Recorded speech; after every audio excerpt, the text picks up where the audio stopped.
আমি এটা নিয়ে মন্তব্য করছি না 3 দিন ধরে। ভাই আমাকে এই প্রশ্ন করবেন। আমার ঘোষিত অবস্থান মমতা ভাগাও হিন্দু বাঁচাও, মমতা ভাগাও হিন্দু বাঁচাও।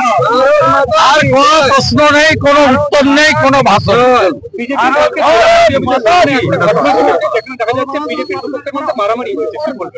শুনুন, আজকে পার্টির পক্ষ থেকে সবাই বলে দিয়েছে যে ভারতীয় জনতা পার্টির কোন লোক এতে যুক্ত নয়, এবং আজকে ঐক্যবদ্ধ পশ্চিম মেদিনীপুর বিজেপি সবাই আমরা একসঙ্গে নেমে শহীদদের তর্পণ করছি। বিজেপি তৃণমূলকে হটাতে, তৃণমূল জিহাদিদের রুখতে এক এবং ঐক্যবদ্ধ। আমাদের একজনই নেতা, তার নাম নরেন্দ্র দামোদর দাস মোদী। আমাদের আর কোনো নেতা নেই। আমরা সবাই কর্মী, আমরা সবাই পার্টির অ্যাক্টিভ মেম্বার। 50 জন করে প্রাইমারি মেম্বার করে আমরা অ্যাক্টিভ মেম্বারশিপ পার্টি দিয়েছে। নেতা এক নরেন্দ্র মোদী, প্রতীক এক পদ্মফুল। আনন্দ করছেন, আনন্দ করুন। আমরা তো উড়িষ্যার বর্ডারে থাকি।